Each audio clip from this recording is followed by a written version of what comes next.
Hi, my name's Patrick Dooley, and I'm going to tell you about how to write a summary.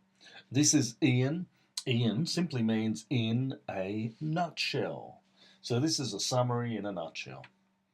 The summary, you use it more than you realize. You summarize every day. You might summarize something you've seen or read online, offline, something you've watched or heard. Maybe it's a lesson for a fellow classmate. At some point, you're going to have to write a summary in school, like my pupils do, or at university, or even at work or business. So many people find it difficult to craft an effective, succinct summary using just the right information. Now, after this short presentation, you'll know exactly how to do it. So let's start with what not to do. There are three big mistakes, and you want to avoid these big mistakes. Copy, paste, delete, right? Don't do that. The most common mistake is when we just copy a few ideas from the text, exactly word for word, and paste them into your document, and then just delete a few lines. Don't copy and paste. Write down absolutely everything. This is also an extremely common mistake. You include too many ideas and too many details. You might not put it in chronological order. You add statistics and figures and facts. Don't do it too much. And mistake number 3, you write very little. You just put down a sentence or so. This story is about a boy who drove his car on a trip. Not enough. So it's also not a review. Only include the main points that you're summarizing. Don't include your opinions, like this was a great book, not in a summary. Don't spoil the ending, and most of all, importantly, make sure you write in your own words. So the summary needs to be clear. It has to be so clear that someone who's not read it or seen it or heard the original material understands what it is. You'll need to include all the essential information, all the main points, have a good paragraph structure, and that's basically it. Of course, remember, no opinion, but write in your own words. It needs to be structured.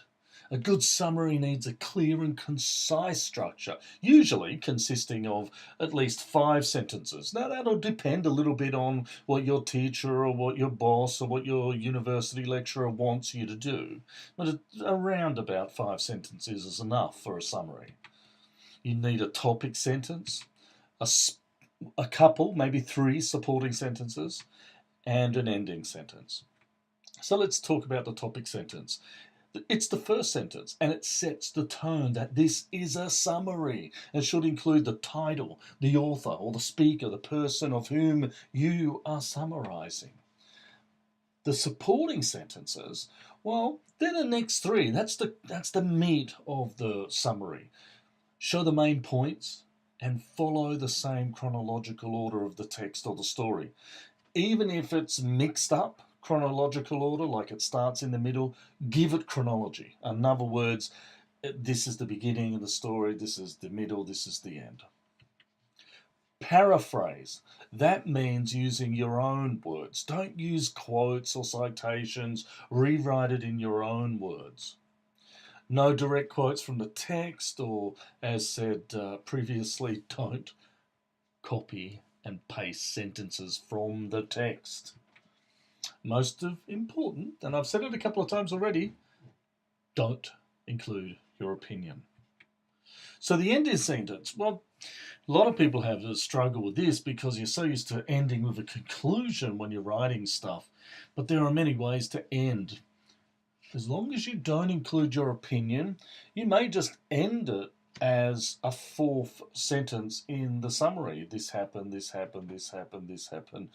Maybe this happened as well. So we leave the ending sentence open for you as long as it follows the previous things that I've said. So remember, 1, do not rewrite the original piece. 2, keep your summary short, 5 sentences. 3, use your own wording. 4.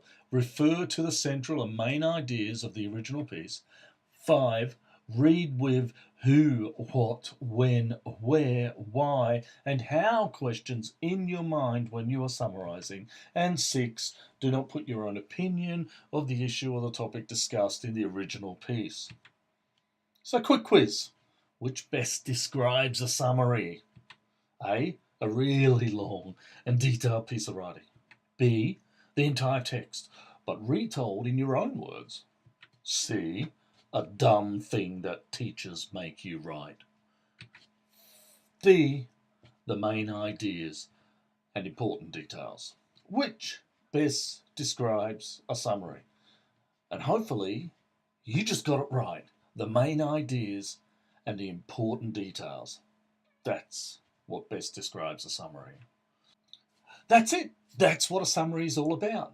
And I'm going to leave you with a famous quote. We know what we are, but know not what we may be.